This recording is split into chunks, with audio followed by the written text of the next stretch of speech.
Salve pessoal, tudo bem? Davi Vega com vocês novamente. Bom, hoje eu venho aqui nesse canal para dar continuidade à série de comentários sobre livros e filmes diversos que eu venho fazendo aqui nesse canal, sempre puxando para o lado da literatura, da sociologia, da antropologia e, como teremos hoje também, da filosofia ou ciência política e também da própria filosofia em si, né? O amor à sabedoria, o cogito, né? O eu penso, né? Desde do Renato Cartesius nós vemos essa grande defesa do pensamento, da razão. Nesse vídeo, nesse canal eu falo também do embate entre empirismo e racionalismo. Tem diversos vídeos sobre filosofia. E hoje eu quero dar continuidade no tema da política, né? Trazendo para a discussão o livro do Cícero, que é o livro da República. Cícero, nascido em Arpino em 106 a.C., né? Faleceu em 43 a.C., e em 63 a.C., com aquele diálogo que ele tem com Catilina, né? As Catilinárias, ele é eleito cônsul de Roma, né? Bom, mas antes de entrar propriamente no vídeo de hoje, no tema de hoje, eu gostaria de falar que esse canal ele é patrocinado pelo sebo Só Pepitas. O sebo Só Pepitas é um sebo de excelência, um projeto que dois amigos meus têm de mineirar livros nos sebos raros de São Paulo e disponibilizá-los para venda para todo o Brasil na sua página do Instagram. Vou deixar na descrição desse vídeo a página do Instagram deles. E se vocês falarem que encontraram o sebo Só Pepitas através desse canal, do canal da Vivega, vocês ganham 10% de desconto na compra de cada livro. Vale muito a pena, porque os livros, assim como as viagens, as visitas às exposições, as idas aos teatros, ao cinema, são coisas que a gente gasta para ficar mais rico, né? Bom, eu gostaria também de fazer a promoção do meu blog, o pelorevés.blogspot.com. Vou deixar na descrição desse vídeo também o link. Lá vocês podem baixar os meus livros. Eu tenho um livro falando sobre os movimentos nacionalistas, um livro falando sobre as guerras, a atividade bélica entre os seres humanos, um livro sobre a hispanidade, né? A hispanidade para o mundo lusófono do século XXI, o Cadarços Brancos, que é a minha magnum opus, né? Minha obra principal. Então, estão todos disponibilizados no meu blog para download do PDF. Aí vale muito a pena se vocês puderem prestigiar, e deixa aqui nos comentários o que vocês acharam dos meus livros e desse vídeo que eu estou fazendo aqui, o comentário sobre o Cícero, certo? Bom, Cícero, nascido em 106 a.C., esse nome, o nome completo dele é Marco Túlio Cícero, e esse nome Cícero, ele vem de grão de bico, né? Garbanço, né? em espanhol, né? Bom, e esse nome Cícero, que vem de grão de bico, né? Era uma nomenclatura que os romanos tinham essa característica de nomear as pessoas segundo algum feito ou segundo alguma característica. E seriam então, alguns dizem que o fato de ser chamado de grão de bico, de Cícero, é porque um antepassado dele tinha um nariz que tinha uma forma de grão de bico, da semente de um grão de bico. Alguns dizem que era o próprio nariz do Cícero, que parecia muito um grão de bico, né? Então, por conta da napa dele, né, que ele herdou esse apelido, né? E eles tinham esse costume de colocar esses nomes, como por exemplo Cipião o Africano, Plínio o Velho, né? Catão o Antigo, ou Catão o Velho também. E tem o Novo também, né? O Cipião tiveram dois, né? O primeiro Cipião foi aquele que derrotou Cartago, né, nas guerras púnicas, né? E o segundo, ficou famoso aquela frase dele, delenda est Cartago, né? Destrua Cartago. E o segundo Cipião é aquele que destruiu Cartago, né? Dizimou Cartago. Cartago, da lenda da Eneida, né? Da rainha Dido, que se apaixonou perdidamente por Enéas. Vale muito a pena. Eu tenho um vídeo falando sobre a Eneida, vou deixar aqui na descrição desse vídeo, o vídeo que eu falo desse grande poema do Virgílio, né, encomendado pelo próprio Otávio Augusto, o primeiro imperador de Roma, Otávio Augusto, né? Bom, e o que nós temos que entender desse livro da República é que ele vai fazer várias referências à República de Platão. E eu tenho um vídeo falando da República de Platão, vou deixar na descrição desse vídeo aqui também o link, caso vocês queiram assistir esse vídeo. E ele vai falando, divagando com o Lépido, né? Esse livro ele é dividido em 6 livros, né?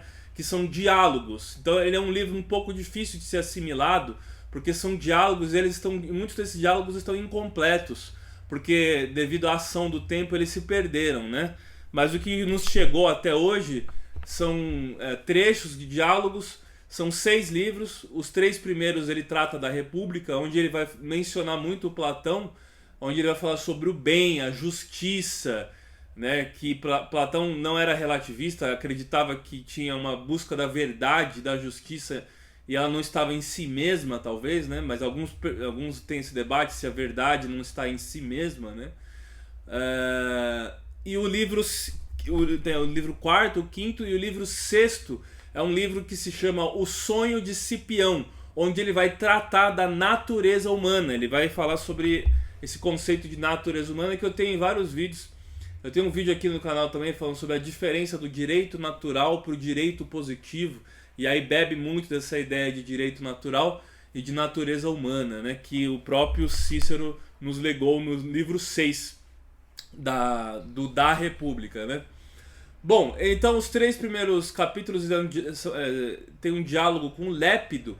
Vale lembrar que esse livro aqui, essa noção de república e esse livro do Cícero, que foi um eleito cônsul, orador de Roma, ele é num período de decadência da república, diferente, por exemplo, do Políbio. O Políbio escreveu também sobre a república, mas ele escreve no auge da república, né? E o Cícero não, o Cícero já escreve num período que a república estava sendo ameaçada pelo triunvirato. Então esse livro é escrito num período de decadência da república, né? Principalmente pelo triunvirato, que era o Pompeu, o Júlio César e o Crasso, né? Que depois vai ter uma guerra civil entre Pompeu e Júlio César, que foi muito decidida na Espanha, inclusive, né? O Pompeu foge para Alexandria e vai ser morto em Alexandria. O Júlio César assume poderes totais. Nessa guerra, o Cícero ficou do lado, a princípio, de Pompeu, mas depois ele vai citando Catão, né? Num discurso meio que se aproximar do Júlio César, né? E aí tinha o Catão o Velho e o Catão o Novo, né? Essa frase delenda est Cartago, corrigindo, ela foi lançada por Catão o Velho, né? E o Cícero escreveu sobre o Catão, né? Ele foi um grande aliado do Catão. Dizem que o contexto da conquista de Portugal, da Lusitânia, foi na época de Catão, né? Bom, e o Cícero então vai se aproximar do Júlio César, mas depois, com a morte do Júlio César, o Marco Antônio tinha muitas desconfianças em relação ao Cícero. E o Cícero vai ser exilado, ele vai sair de Roma. Nesse período ele se divorciou da sua esposa Terência, né? Tinha o Terêncio, o poeta romano, mas a esposa do Cícero se chamava Terência. E ele vai ser assassinado. E aí os seus carrascos, né, os que assassinaram ele, foi Herênio e Popílio. Herênio e Popílio. Na série de Roma, eu tenho um vídeo falando sobre a série de Roma, muito legal, da HBO, que foi lançada acho que no ano de 2005, se eu não estou enganado. Mostra a morte do Cícero, mas pelo Tito Pulo, né, o personagem do Tito Pulo. Só que na história real foi o Herênio e o Popílio. E eles vão degolar o Cícero e vão exibir a cabeça e as mãos do Cícero no Senado. Eles pregaram as mãos do Cícero no Senado, né? Ele vai ser degolado, né? Mas o Cícero, sem sombra de dúvidas, foi o maior nome da oratória romana, principalmente no episódio do Catilina, em 63 a.C., quando ele se torna cônsul, né? E tem aquela frase famosa: até quando irás abusar de nossa paciência, Catilina? O Catilina, eu tenho um vídeo falando sobre o embate do Cícero e Catilina, vou deixar na descrição desse vídeo aqui também. O Catilina, ele era um sujeito que dizia ser nobre, que tinha origens de um soldado troiano que estava na embarcação do Enéas, do poema, né, do Virgílio, e ele trazia para si essa ideia de ser nobre. Só que ele contraiu muitas dívidas tentando entrar na vida política. Assim como hoje, naquela época, o sujeito tinha que ter posses para poder bancar toda a campanha, para poder entrar na política e tudo mais. E ele contraiu muitas dívidas. Ele queria se tornar cônsul no sentido de poder sanar as suas dívidas. Ele era um golpista também, né? E se fala tanto em golpe hoje, e eu fiz um vídeo nesse canal falando sobre o Cícero Catilina, de acordo com aquelas coisas que vieram aqui na política brasileira do Marcos Duval, e depois que o Bolsonaro ficou inelegível. Então tudo isso tem a ver.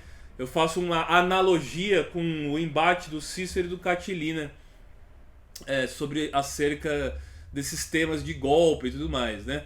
O Cícero fica conhecido como pai da pátria, e nos 3 primeiros capítulos, nos 3 primeiros livros, né, que compõem esse livro, os 3 primeiros capítulos, ele vai falar sobre a pátria, né, sobre o que é a pátria.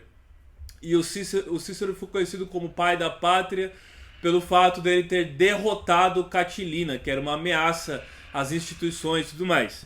O Cícero, como ele estava vivendo um período de decadência da República, diferente do Políbio, ele vai ser um grande conservador, mas conservador no sentido de manter ou da manutenção das instituições, porque as instituições estavam sendo ameaçadas pelo triunvirato, né? E depois por Marco Antônio, o segundo triunvirato, que Marco Antônio fazia parte, e depois vai vir o Otávio Augusto. O Otávio Augusto, o primeiro imperador de Roma, né? Que vai dar o início do fim da República, né? O fim da República, e sob o jugo do Júlio César mesmo, ela já estava sendo ameaçada. E o curioso é que nesse livro ele fala aqui também, por exemplo, da aversão que eles têm à monarquia. Se vocês sabem, Roma surgiu como monarquia, né? Depois ela foi proclamada, se tornou uma república, né? E os romanos, políticos romanos republicanos, tinham aversão à monarquia, né? E tinham um trauma dessa monarquia. Então, quando você chamava alguém de rei ou de monarca, era uma ofensa para essas pessoas, né? E depois, então, Roma vai se tornar, não digo uma monarquia, mas um império, e vai deixar de ter a sua característica republicana. E o que é a república? A república é a coisa pública. É a res pública, coisa pública. E aí ele vai falar também nesse livro dos tipos, nos 3 primeiros livros principalmente, dos tipos de formas de governo, né, das formas de governo, que pode ser o poder de um só, o poder de poucos ou o poder de muitos. O próprio Aristóteles já tinha falado disso, né? E depois o próprio sociólogo Gaetano Mosca, que estudou as elites, ele também escreveu sobre isso, parafraseando, pegando no Aristóteles essas definições, né? E aí, por exemplo, ele fala que o governo de um é a tirania, é a monarquia que vai ser absolutista, né, tirânica. O governo de poucos é a aristocracia, a oligarquia aristocrática dos aristocratas, né? E o governo de muitos, a res pública da democracia, poder do povo, povo, cracia, poder, o poder do povo. Então vai ter essa discussão aí, ele traz essa discussão do governo de um só, do governo de poucos ou do governo de muitos. Bom, depois de divagar acerca da República nesses 3 primeiros livros, o último capítulo, que é o Sonho de Cipião, ele vai falar da natureza humana. E ele fala que nenhuma lei deve usurpar a lei da natureza humana, né? Nenhum dogma deve usurpar a natureza humana. E aí o direito positivado e os dogmas, eles não podem ir contra essa lei universal. É como se nós, ao nascermos, tivéssemos inerente a nós mesmos alguns conjuntos de leis, que são as leis naturais, que não podem ser violadas, elas são invioláveis. E todo cidadão, seja ele em Roma, seja ele na Grécia, seja ele na Anatólia, seja ele no Oriente, seja ele na África ou nas Américas, todo o cidadão, e não importando onde ele nasça, ele tem o direito, o indivíduo, né, tem o direito, esse direito que são as leis naturais, né? E aí ele fala assim, o que é melhor? Você ser bom, justo, mas não ser reconhecido, ou você for reconhecido e ser um crápula, um mau caráter, né? Ele fala, Ou você prefere ser justo, bom, mas mal visto e maltratado, ou ser malvado e bem-quisto na comunidade, né? Honrado e reverenciado pelos cidadãos.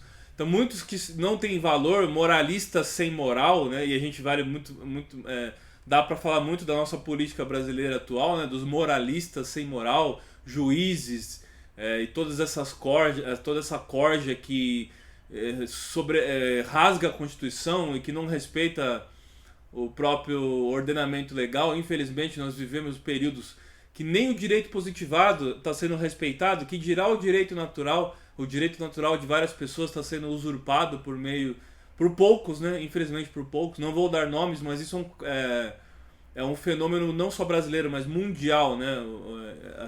Esses tempos pós-modernos têm nos mostrado que a lei natural, o direito natural está sendo usurpado pelo dogma, né? E infelizmente é o que aconteceu na União Soviética. O dogma, o marxismo, o leninismo, o dogma valia mais do que o direito de cada pessoa exercer a sua autonomia e todo o direito da lei da natureza humana. A natureza humana tentou ser forçada e alterada.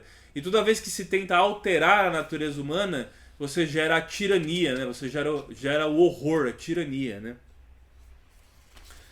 Bom, e ele fala aqui também que... Aí eu me lembro até de uma cena da série de Roma, que o Cícero se incomodava com o Júlio César, porque o Júlio César levava muitos bárbaros para o Senado. O Júlio César tinha aquela ideia de fazer concessões aos povos bárbaros conquistados, sobretudo os gauleses, né, os da Gália, e ele tinha levado da Gália alguns gauleses para o próprio Senado romano. E os romanos, dentro da virtude romana, dentro todo aquele aparato civilizacional, né, tinha que conviver com aqueles bárbaros, né, eles se sentiam ofendidos com a presença dos bárbaros nas cortes, né. Mas é bem verdade que o próprio Cícero se utilizou de celtas, né, no embate com Catilina. Ele se utilizou de alguns grupos bárbaros a seu favor, né. Bom, e a república é coisa pública, res pública, e também res populi. Tem a res populi e a vox populi. A res populi é do povo e a república do povo, né? E a vox populi é a voz do povo. E a vox populi não deve ser usurpada diante da censura. E nós estamos vivendo, volto a dizer, períodos sombrios no mundo afora, né? Períodos de censura, estão querendo censurar, e aí tinha os censores da Roma Antiga, né? Querendo censurar as coisas, a liberdade de expressão, o pensamento, e cada vez mais a gente vive numa distopia de 1984, que nem George Orwell imaginou tal façanha, né? Bom, é basicamente isso, né? E ele vai falar também dos dois sóis, né? Um sol é o fenômeno astronômico e o outro sol é o fenômeno político, né? Que também é discutido nos 3 primeiros livros da República. Eu recomendo veemente esse livro da República e também A República de Platão. Vale muito a pena vocês conferirem, tá certo? Bom, então é isso. Deixo vocês por aqui hoje. Até o próximo vídeo. Valeu! Grande abraço!